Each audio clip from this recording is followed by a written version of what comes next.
ఉపవాసాల్లో నేను చెప్పే 5 రకాల ఉపవాసాలు మీ మనసులో పెట్టుకోండి. ఒకటి ఏమనుకున్నా అంటే సంపూర్ణమైన ఫుల్ ఫాస్టింగ్ అంటే నీళ్ళు తినుడు ఏముండదు, కొంచెం జాగ్రత్తగా ఉండాలి.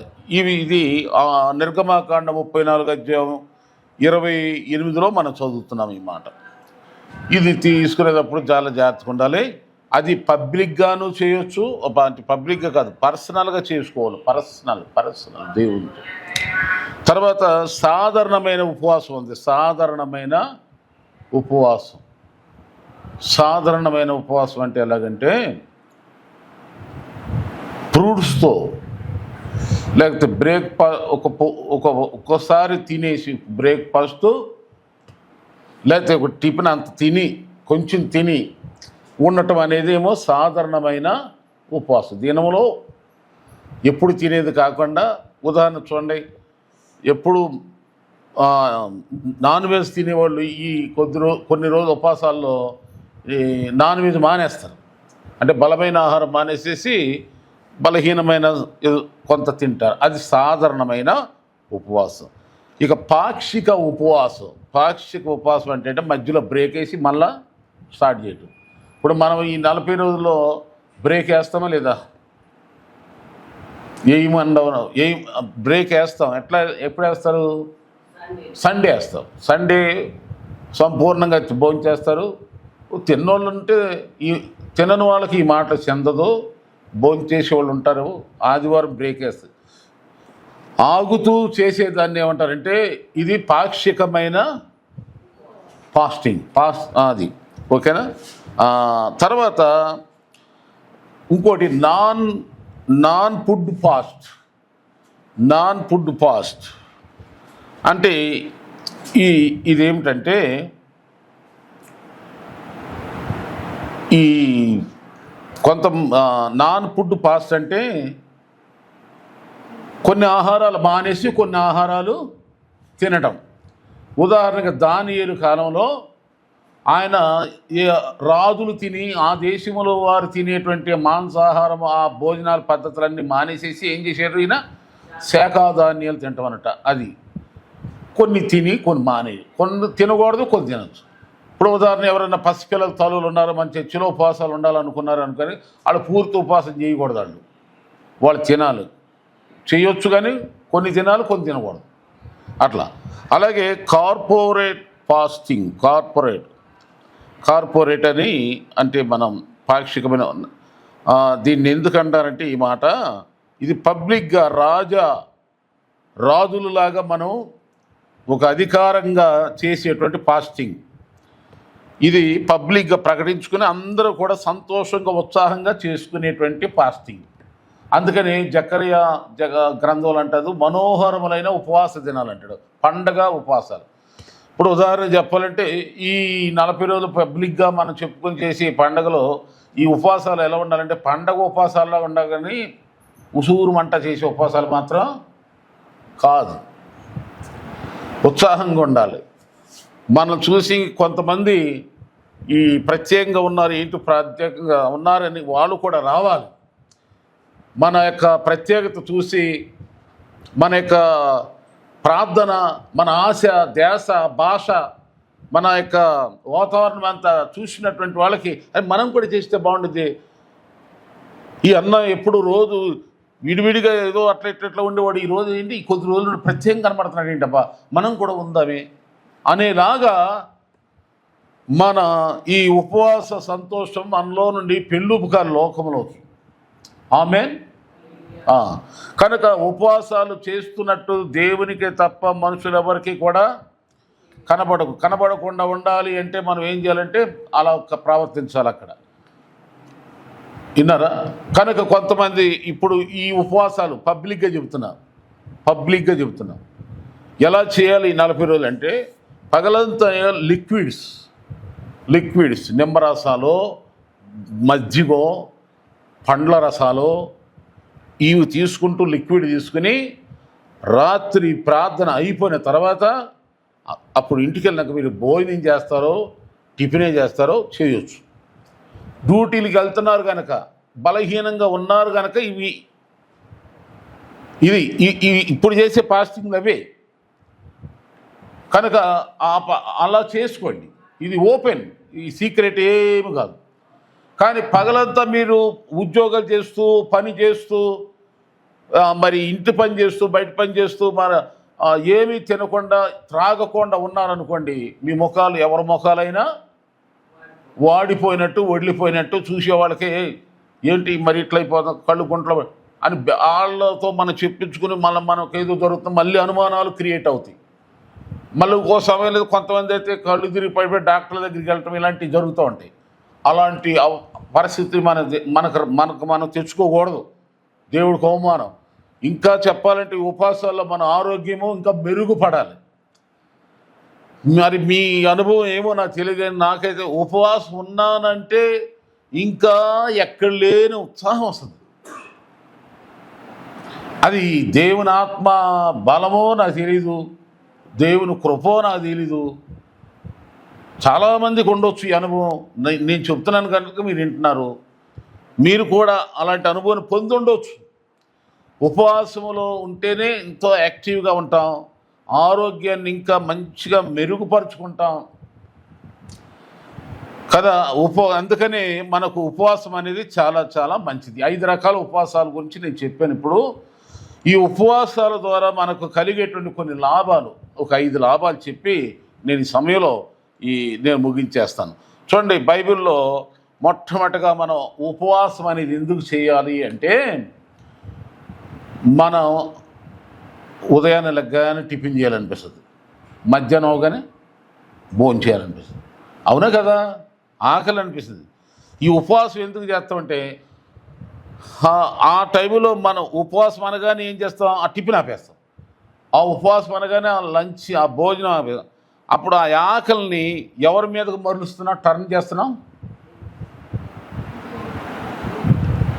దేవుని వైపు. ఉద్యోగస్తులందరూ లంచ్ టైంలో అందరూ టిఫిన్లు ఇచ్చుకొని అందరూ పరిగెత్తున్నారు. కొద్దిమంది క్రైస్తవులు పక్కకి వెళ్ళిపోతారు. ఏంటి టిఫిన్ తెచ్చుకోలేదు, రండి మర్చిపోయి వచ్చారా, పర్లేదు మా దగ్గర నేను డబల్ తెచ్చా అని కేకలేస్తారు ఒక ఎంప్లాయీస్. వాళ్ళు ఏమన్నారంటే, లేదు మేము ప్రార్థన చేసుకుంటాం అంటే, వీళ్ళేం తింటున్నారు, వీళ్ళేం చేస్తున్నారు అంటే, వీళ్ళకి ఆకలి లేదా, ఉంది. ఈ ఆకలిని ఇటు మరుస్తున్నారు. అది అంటే ఆకలిని దేవుని పైన, మన ఆకలిని దేవుని మీదకి టర్న్ చేయడానికి ఫాస్టింగ్ ఉంటాం అనమాట. అంటే ఆ ఆకలితో ప్రార్థన చేస్తాం, ఆకలితో ఆ కడుపు మనకు ఆకలి మంటను ఏం చేస్తామంటే ఆత్మీయ మంటగా మార్చుకుంటాం. అందుకు ఉపవాసం ఉండాలి.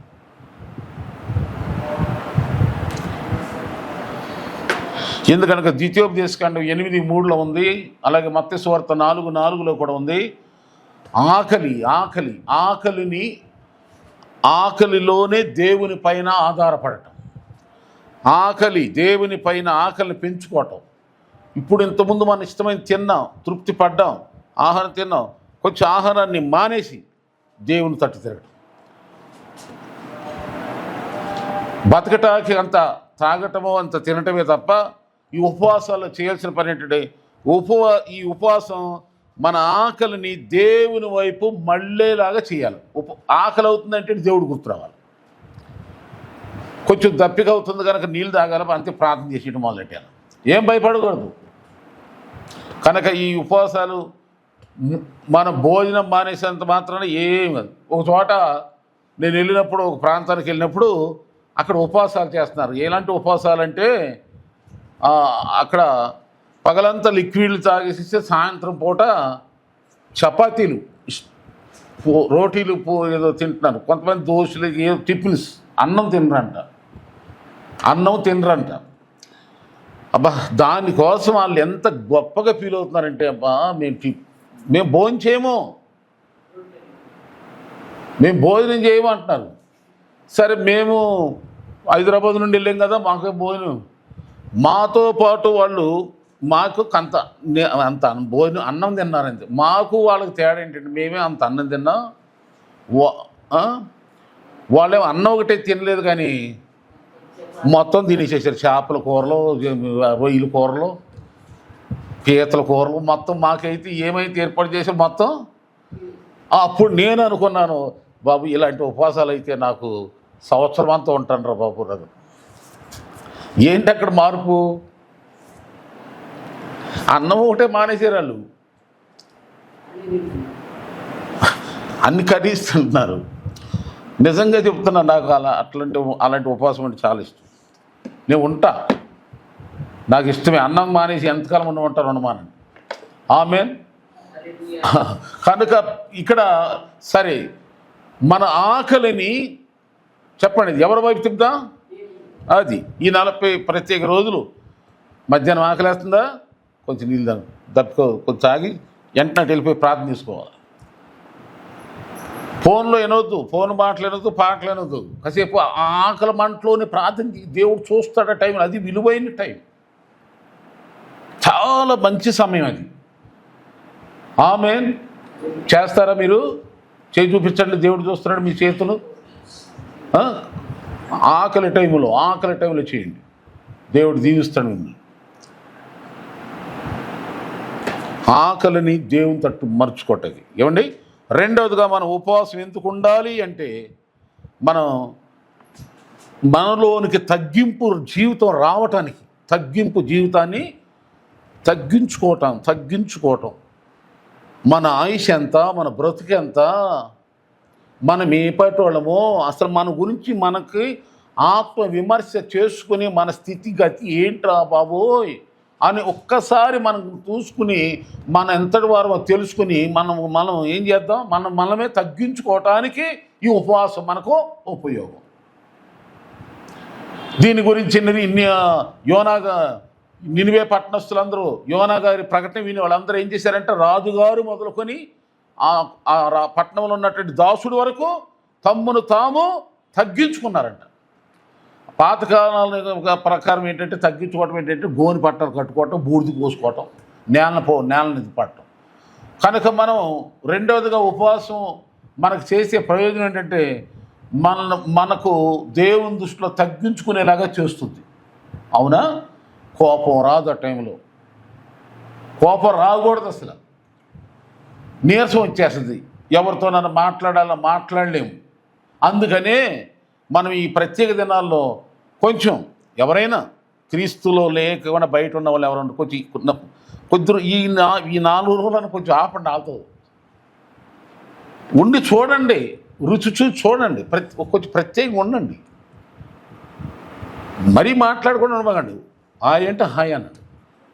కానీ ఎక్కువ సమయం మనం ఎవరితో మాట్లాడుకోవాలి? ప్రభువుతో మాట్లాడుకోండి, వాక్యంతో మాట్లాడుకోండి, వాక్యం వినండి. ఇంకేదైనా కావాలంటే నన్ను పిలవండి, లేదా మీరు రండి. వాక్యంతోనే దేవుని మాటలే మాట్లాడుకుందాం. ఈ 40 రోజులు ఒక దైవికమైనటువంటి అనుభవాలతో ముందుకు సాగిపోవాలా. ఇహలోక సంబంధమైనవి ఏమున్నా, గౌరవాలు, మర్యాదలు, సంతోషాలు, సంబరాలు ఏమున్నా కానీ అన్నింటినీ తొలగించేసుకుని పక్కన పడేయటమే తగ్గించుకోవటం అంటే చాలా ఉన్నాయి అర్థాలు. కానీ అవి ఏవైతే మనకు లోకములో లాభం అనుకుంటున్నామో, లోకములో ఏవైతే గొప్పవి అనుకుంటున్నామో, ఏదైతే చాలా ముఖ్యమైన పెళ్ళండి, చాలా ప్రాముఖ్యమైన వాళ్ళండి, దేవుని కంటే ప్రాముఖ్యమైన వాళ్ళు ఎవరో లేరు అనుకోవటమే. మీకు అర్థమయ్యేలా చెబుతున్నా మాట. కనుక ఇప్పుడు నాకు, మీకు, మన మనుషులందరికీ అందరికీ పరీక్షలు వస్తాయి. లోకములో అందరికి పరీక్షలు జరుగుతున్నాయి, ఇంటర్మీడియట్ పరీక్షలు. కానీ మనకు ఈ 40 రోజులు ప్రత్యేక పరీక్షలు వస్తాయి. కొంచెం కంట్రోల్. ప్రభా, నీకంటే నాకు ఎక్కువ ఎవరు ఉన్నారు నాయన అని దేవుని దగ్గర తగ్గించుకుంటామే. మనం ఎవరమో, మన స్థితి ఏంటో, మన గతి ఏంటో, మనం ఏంటో, అసలు దేవుడే లేకపోతే మనం ఏం పట్టవడము, అసలు పరలోకానికి మార్గం ఎవరు, దేవుడు ఎవరు, అసలు ఆయన ఇంత ప్రేమ మన ఇట్లా చూపించాడు, అసలు నాలో ఏముందని చూపించాడు అని ఒకరినొకరు తలంచుకుని, ప్రభా నాయనా బా తండ్రి అంటూ నేల పడుకునే వాళ్ళు నేల పడుకుంటారు. ఎవరిష్టం వాళ్ళది. ప్రభు ఎదుట తగ్గించుకుని, పాపినైనా నన్ను కరుణించని సుంకరిలాగా ఎలా ప్రార్థించాడో అట్లా మనం తగ్గించుకుందాం గాక. ఇక మూడవదిగా చూస్తే ఉపవాసం మనకి ఏం చేస్తుందంటే, ఆత్మీయమైన ఆత్మ సంబంధంగా మనల్ని అభివృద్ధి చేస్తుంది. ఆత్మ సంబంధంగా ఇదివరకు నువ్వు ప్రార్థన చేయలేకపోయావు, బైబిల్ చదవలేకపోయావు, దేవుల్లో నిలబడలేకపోయావు, ఉపవాసం కొన్ని రోజులు చేసి ఆపేసావు. కానీ ఇప్పుడైతే క్రమక్రమంగా నువ్వేం చేయాలి? ఆత్మీయ జీవితంలో డెవలప్మెంట్ అవ్వాలి. ఒక శిశువు ఎలా ఎదుగుతాడో, ఒక పిల్లలు ఎదుగుతాం, మనం ఎలా ఎదుగుతున్నామో అలాగే మన భక్తి జీవితం కూడా ఏం చేయాలి చెప్పండి? ఎదుగుతూ ఉండాలి, బలపరచబడుతూ ఉండాలి. కనుక మనము నీ ఆత్మ వర్ధిల్చున్న ప్రకారం 3 యోహాను పత్రిక మొదట్లోనే 3వ వచనం 2వ వచనం ఉంటుంది. 3వ యోహాను పత్రిక 1వ అధ్యాయం ఉంటుంది, 2వ వచనం ఉంటుంది. ఇక్కడ నీ ఆత్మ వర్ధిల్చున్న ప్రకారం నీవు అన్ని విషయాల్లోనూ వర్ధిల్లాలి. కనుక ఆత్మ సంబంధంగా నీవు వర్ధిల్లాలి. కొన్ని టీవీలకి కొంచెం దూరంగా ఉండండి, మొబైల్ ఫోన్లు వాడటం ఆపండి. కొంచెం వీడియోలు ఏమి వద్దు. దేవునితో కనెక్షన్ పెట్టుకుందాం, దైవికంగా ఎదుగుదాం, ఆత్మలో ఎదుగుదాం, ఆత్మలో బలపరచబడదాం. మనం దేవునితో మాట్లాడదాం, దేవుడు మనతో మాట్లాడతాడు. అంతేనా? దేవుడు నువ్వు, మనము దేవుడు. కొంచెం ఒక ప్రత్యేకమైన ప్రేమ, దేవుని మీద మనకున్న ప్రేమ అభివృద్ధి అగునుగాక. ఆమేన్.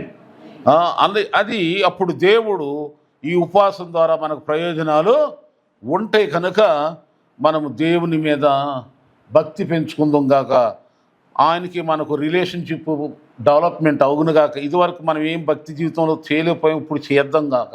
ఈ 40 రోజుల్లో లేనివి మనం పొందుకుందాం గాక. యేసు ప్రభువా, నీలో ఏ లోపం లేదు, నువ్వు బాగా పాటించేవు, బలా నమ్మకమైన మంచి దాసుడా, శిష్యుడా, బిడ్డ, కొడుక అని మనల్ని మెచ్చుకునేలాగా మనలో ఇదివరకు చేయలేనివి ఇప్పుడు చేద్దాం. ఆత్మీయ క్షేమాభివృద్ధి. ఏమండి?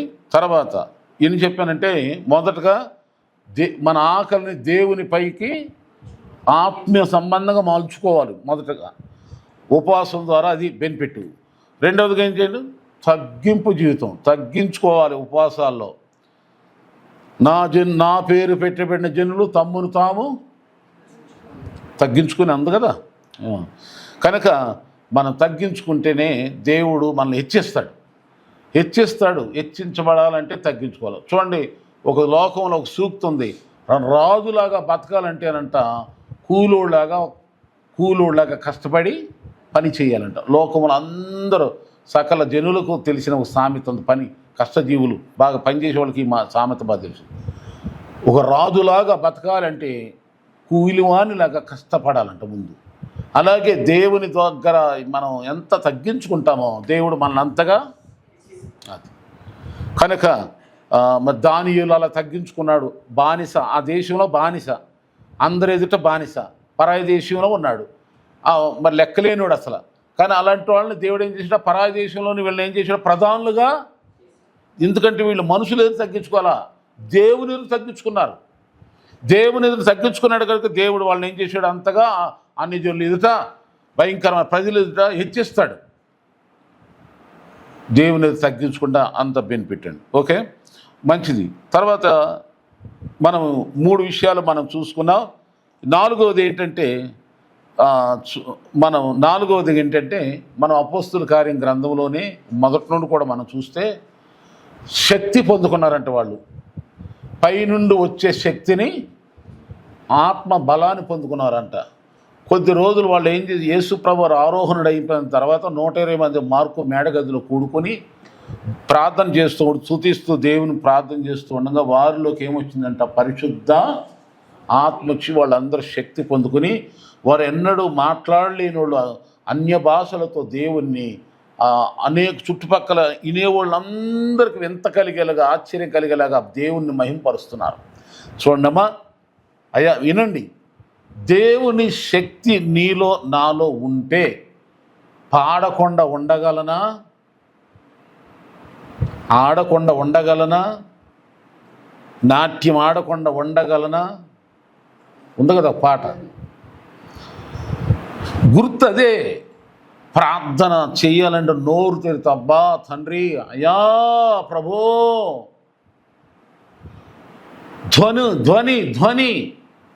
ఎప్పుడైతే వీళ్ళల్లో శక్తి ఉందో, ఆ శక్తి వాళ్ళు భాషలతో మాట్లాడుతూ దేవుణ్ణి ఏం చేశారంట? మహింపరిచారు.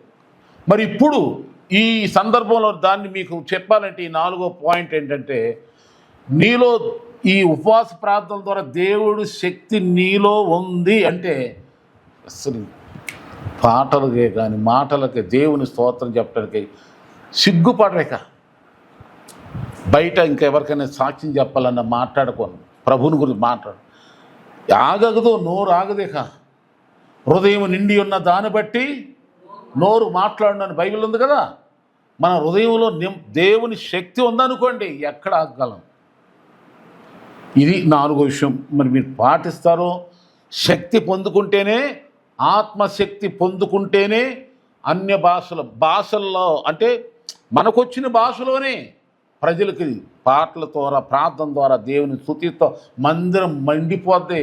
చుట్టుపక్కల ఉన్న వాళ్ళు బాబా ఆపో ఇవాళ ఏంటి కేకలేంటి అరుపులేంటి అంటారు. కానీ దేవుడి దృష్టిలో ఆ కేకల అరుపులే విలువైనవి. మనుషుల దృష్టిలో అదే అల్లరి అనుకోవచ్చు. ప్రభువు దృష్టిలో అది ఆయనకి ఇష్టం. ఒక గుడ్డివాడు కేకలేస్తున్నాడు, దావీదు కుమారుడా నన్ను కరుణించు, దావీదు కుమారుడా నన్ను కరుణించు. చుట్టుపక్కల ఉన్నవాళ్ళు ఆగు ఆగు అనుస్తున్నారు. కానీ వాడి ఇంట్లో ఇంకా ఎక్కువగా, మరీ ఎక్కువ కేకలు. సహాయం పొందాలంటే, దేవుని దగ్గర నుండి పొందాలంటే మనం ఏం చేయాలంటే, మనలో నుండి కేకలు, ప్రార్థన, పాటల కేకలు, స్తోత్రాలు అనే కేకలు వస్తే యేసయ్య ఆగాడు, ఆ గుడ్డివాడిని స్వస్థపరిచాడు కదండి.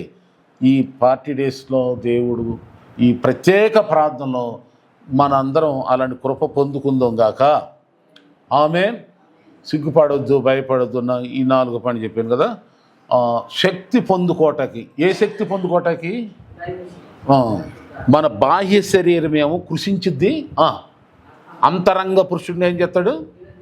దినదినము ఈరోజు ఒకలాగా ఉన్నాం, రేపు ఇంకా షైన్ అప్, ఇంకా శక్తి లోన శరీరం ఏమో కృషిస్తుంది, లోనేమో దయ్యం సైతాన్ దొరికితే పీ చితకొట్టేద్దాం అన్నంత శక్తి వస్తుంది మనలో. ఆమేన్. దైవిక శక్తి పెంచుకుందాం గాక, లోపల పెరిగేది. అందుకే పౌలు గారు ఇవన్నీ బైబిల్లో ఉన్న మాటలే చెప్తున్నా. తర్వాత ఇక 5వ విషయం ఏంటంటే, మనలో ఉన్న భావోద్వేగాలు, కోపాలు, చింత, విచారం, దిగులు, ఆవేదనలు ఎన్నో ఉంటాయి. ఇవన్నీ కూడా ఏం చేస్తామంటే ఈ ఉపవాసంలో దేవునికి చెప్పుకోవాలి.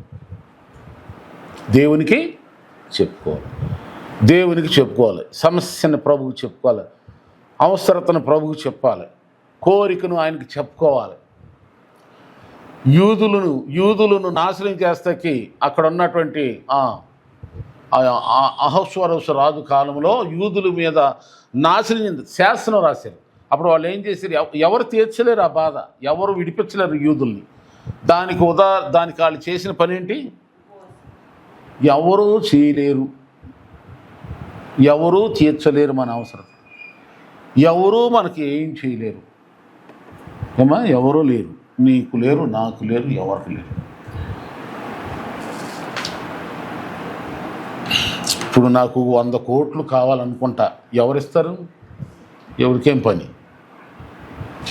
కానీ ఎవరు ఇవ్వకపోయినా నేను దేవుని దగ్గర పోరాడితే నా దేవుడు నాకు తప్పక ఇచ్చి తీరుతాడు. ఉందా ఈ విశ్వాసం? ఉందా? ఈ భావోద్రేకాలు, ఈ బాధలు, వేదనలు, అన్ని దుఃఖాలని ఇక్కడికి ఈ ఉపవాసాల్లో ఏం చేయాలి? ప్రభు దగ్గర కుమ్మరించేయాలి. హన్నాకి పిల్లలు పుట్టట్లేదని తోడుకోడలు దిప్పేస్తుంది. ఆ బాధ భరించలేక ఆమె ఏం చేసింది చెప్పండి? మందిరంలోకి వచ్చేసి తన దుఃఖాన్ని కుమ్మరి. అంతే తప్ప ఇదిగో నన్ను అంటావా నువ్వు అని చెప్పి దాని మీదకి వెళ్ళి పెట్టుకోవాలి. ఎవరైతే ద్వేషిస్తున్నారో, తిరస్కరిస్తారో, గొడ్బొద్దని అంటున్నారో ఆమె మీదకి వెళ్ళిపోయి గొడవ పడతలేమే. ఏం చేసిందంటే దేవుని మందిరంలోకి వచ్చేసింది. అలాగే నన్ను ఎవరైనా ఏదైనా అవమానకరంగా, హీనకరంగా, దూషణకరంగా భయపడబాక. అసలు ఈ ఉపవాసాలు ఉన్నది అలాంటి వాటిని జయించడానికి. కనుక ఈ ఉపవాస ప్రార్థనలు 7:30 గంటలు అనగానే రండి, మోకరించండి. ఇక్కడ ఎవరున్నారా లేదనుకో, దేవుడు ఉన్నాడు అనుకో. నువ్వున్న ఉపవాసాన్ని ప్రభు చూస్తున్నాడని తెలుసుకొని ధైర్యంగా వచ్చి ముందు రావటమే నీ గుండెల్లో ఉన్నదంత బాధ అంతా కుమ్మరించుకునే మంచి అవకాశం. ఇది ఈ ప్రార్థన ద్వారా. అప్పుడు నీకు జవాబు దేవుడిస్తాడు. ఆరోగ్యం కోసమైనా, ఇంక దేని కొరకైనా, ఎలాంటి పరిస్థితులైనా నీవు జయించడానికి దేవుడు నీకు తప్పక సహాయం చేసే మంచి రోజులే ఉపవాస రోజు. కనుక ఈ ఉపవాసంతో లాభం ఏంటంటే దేవుని పైన మనం ఆకలిని పుట్టించుకుంటాం, ఆ ఆకలిలోనే దేవుని దగ్గర తగ్గించుకుంటాం. దేవుని దగ్గర తగ్గించుకున్నాక మనం ఆత్మీయంగా బలపడతాం, ప్రార్థన చేస్తాం, ధైర్యంగా వాక్యం చదువుతాం, గ్రహించుకుంటాం. తర్వాత దైవిక శక్తి వస్తుంది. శక్తి పొందుకుని ఎవరు ఎదుట భయం లేకుండా బెదురు లేకుండా నేను క్రీస్తుని, దేవుని బిడ్డని, ప్రభువు బిడ్డని, మన భాష మారిపోద్ది, మన మాట మారిపోద్ది, మన నడక మారిపోద్ది, మన దైవీని శక్తి మనలో ఉంటుందేమో మనకు తెలియకుండానే. ఇంతకుముందు ఏమి ఇప్పుడు అది మాట్లాడితే సూత్రం, మాట్లాడితే లేని, మాట్లాడితే యేసుప్రభు, మాట్లాడే చర్చి, మాట్లాడే బైబిల్. శక్తి, ప్రభు శక్తి. ఆమేన్. మనకు తెలియకుండా మన ఇక తర్వాత భావోద్వేగాలు, బాధలు, వేదనలు, చింతలు, దిగులు, విచారాలు ప్రభు దగ్గర చెప్పుకోవటానికి ఇది మంచి అవకాశం. జవాబు పొందుకుంటావు. దేవుని దగ్గర కనిపెట్టిన వాడు ఎవడో సిగ్గునందలేదు. ప్రభువుని అడిగి ఎవరు పొందలేదయ్యా అన్న వాళ్ళు ఎవరూ లేరు. చాలామందికి అంటే అడగటం తెలియక, దేవుని దగ్గర తగ్గించుకోవటం తెలియక, దేవుని శక్తిని పొందుకోవటం ఎలాగో తెలియక, అసలు కష్టాల్లో ఉన్నప్పుడు, ఆ బాధల్లో ఉన్నప్పుడు దేవుని దగ్గర ఎలా అడగాలో, దేవుని దగ్గర ఎలా ప్రాధేయపడ తెలియకుండా మనం కొంతమంది నిస్సహాయంగా ఉంటారు. నిస్సహాయ స్థితిలో ఉండమద్దు. పవర్ఫుల్ క్రిస్టియన్గా ఉండండి. ఆమేన్. ఒక శక్తివంతమైన దేవుడి బిడ్డగా ఈ సందేశం అన్న బిడ్డలారా మీరందరూ ఉండండి. చివరిగా మనం ఇంకోటి ఏం చెప్పుకోవాలంటే, మార్కు సువార్త 9:29 ఉంది. మార్కు సువార్త 9:29 ఉంది. ఆ 9:29లో పుట్నోట్లో కనబడుతుంది. పుట్నోట్లో ఉంటుంది నేను చెప్పే మాట. అదేంటంటే యేసుప్రభు చెప్తాడు, ప్రార్థన వలననే కానీ అంటాడు. ప్రార్థన వలననే కానీ మరి దేని వలన ఇలాంటి వెళ్ళిపోవటం అసాధ్యం అంటాడు. అంటే ఒక మోగ చెవిటి దయ్యం పట్టింది బాబుకి. అన్ని చోట్ల తిప్పారు, ఎక్కడెక్కడో తిప్పారు, కానీ ఎక్కడెక్కడ వెళ్ళినా కానీ స్వస్థత పొందట్లేదు. ఆ బాబుకి నయం కాలట్లా, దయ్యం పోవట్లా. చివరిగా యేసు ప్రభు దగ్గర తీసుకొచ్చారు. అయ్యా ఇదిగో చిన్నప్పుడు, ఇదిగో మీ శిష్యుల దగ్గర తీసుకెళ్ళాం, అక్కడ తీసుకెళ్ళాం, ఇక్కడ తీసుకెళ్ళాం, కానీ ఎక్కడికి తీసుకెళ్ళినా కానీ ఈ బాబులో ఉన్న దయ్యం వెళ్ళట్లేదు. ఏమిటి ప్రభు అంటే యేసయ్య అంటాడు, నమ్ముట నీ వలనైతే నమ్మువానికి సమస్తం సాధ్యమే అని చెప్పి వెంటనే వెళ్ళగొడతాడు. వెళ్ళగొట్టిన తర్వాత శిష్యులు అడుగుతారు, యేసుప్రభుని అడుగుతారు. శిష్యులు యేసుప్రభుని ఇలా అడుగుతారు, యేసు ప్రభా మేము నీ శిష్యులమే కదా, మేము ఎందుకు ఈ దెయ్యాన్ని నిలగొట్టలేకపోయామనంటే ఆయన ఏమంటాడండి, ఉపవాసం వల్లనే ఇలాంటి కార్యాలు, మోగ చెవిటి దెయ్యాలు. ఆమె మోగతనం అంటే మోగ అంటే మాటతో చెప్పలేము, చెవులతోనూ. కనుక ఇటువంటి కార్యాలు దేవుడు గొప్ప కార్యాలు చేసి మహిమ పొందినట్లు. దీనికి ఒక మాట చెప్తున్నానండి. సైతాను తంత్రాలు చాలామందికి, డాక్టర్లకు అర్థం కాదు, జ్ఞానులకు అర్థం కాదు, ఏ ప్రభుత్వానికి అర్థం కాదు సైతాన్ తంత్రాలు. అది ఎవరికంటే దేవుని శక్తికే అర్థమవుతుంది. అవునా? ప్రభుత్వం చేస్తారు, పరిపాలిస్తారు. మా దేశ ప్రధాని, ఇంకా అమెరికా అధ్యక్షుడు, వీళ్ళందరూ. కానీ వీళ్ళందరూ ఎవరైనా ఒకటి ఉంది ప్రపంచంలో, దైవశక్తి ఉంది. దైవశక్తి తర్వాత ఏది ఉంది? దాన్ని ఎదిరించడం, దాన్ని గమనించడం ఈ లోక సంబంధమైన డబ్బుకే కానీ, అధికారికే కానీ, పలుకుబడికే కానీ దేనికే పవర్ లేదు. ఆ దురాత్మను వెళ్ళగొట్టాలంటే, దెయ్యపు శక్తిని జయించాలంటే, సైతాను దుష్టుని జయించాలంటే ఒకటే ఒక మార్గం, యేసు శక్తి. ఒక మాట అనండి, యేసు శక్తి అనండి. యేసు శక్తి గొప్ప శక్తి అనండి. యేసు శక్తి గొప్ప శక్తి. గొప్ప ఇక ఇంత గొప్ప దయ్యాన్ని ఎదిరించాలన్నా మీకు తెలియకుండానే మీ కుటుంబాల్లో మిమ్మల్ని బాధ పెడుతుందా దయ్యం? మీకు తెలియకుండానే మానసికంగా మిమ్మల్ని ఇబ్బంది పెడుతుందా? ఆర్థికంగా నష్టపరుస్తుంది? తెలియదు, కానీ ప్రార్థన చేయి. సైతాను పారిపోద్ది. ప్రభు చూపిస్తేటప్పుడు అయ్యో ఇంతకాలం ఈ దయ్యమా ఈ పని చేస్తుందని తెలిసిపోదు. ఈ మీటింగ్స్ ద్వారా మీరు మీతో అందరూ అనేక మంది దీవించబడాలని నా ప్రార్థన. చిన్న ప్రార్థన చేసి మీటింగ్ ముగించుకుందాం. మహాప్రేమ దయగలిగిన మా తండ్రి, సర్వకృపానిధి, ప్రత్యేక ఉపవాస కూడికలో పాలు పొందుచుండగా అందరిపైన దృష్టి ఉంచి ఉపవాసాల ద్వారా నీ శక్తిని పొందుకొని, ఉపవాసాల ద్వారా నీ అభిషేకం పొందుకొని, ఉపవాసముల ద్వారా నీ ప్రభా అయ్యా ప్రత్యేకముగా నన్ను ఏం చేయాలో అయ్యా ఈ ప్రత్యేక విలువైన సమయంలో దినాలలో ప్రతి నిమిషం చాలా విలువైందే కనుక అయ్యా ఉండగలిగిన వారు ఎలా ఉండగలుగుతున్నారో ఫాస్టింగ్ నాన్న, ఆహారం మానుట మాత్రమే కాదు, కొన్ని లోక సంబంధమైన మాకున్న అనేక విధములైనటువంటి కొన్ని ఉన్న పనులు, స్థారమైన పనులు మానేసి అయ్యా నీ ఎదుట మమ్మల్ని మేము తగ్గించుకుని దీనులంగా రిక్తులంగా సంపూర్ణంగా మీకు విధేయత చూపి ఈ ప్రత్యేక దినాలలో మీ కృపను పొందుకొని దయను పొందుకొని దేవా తీరని అవసరాలు తీర్చుకొని ప్రభా తండ్రి ఇదిగోనని తీరని వ్యాధులు తొలగిపోయి దుష్ట దురాత్మ చీకటి శక్తులను పై జయాన్ని పొందుకుని నీ ఘనమైన నామానికి మహిమ తెచ్చే బిడ్డగా మమ్మల్ని అందరిని ఆశ్రయించాలని సంఘ బిడ్డలందరూ కూడా సంతోషంగా ఈ మందిరంలో ప్రార్థన కూడికలో పాల్గొని ప్రతిరోజు ఒక విశేషమైన నూతనమైన సంతోషం సమాధానం పొందుకునేలాగా సహాయం చేయమని రక్షకుడు ప్రభువైన యేసు నామములో అడుగుచున్నాం తండ్రి, ఆమేన్. యేసు రక్తమే, సిలువ రక్తమే ప్రభు యేసును సంపూర్ణ.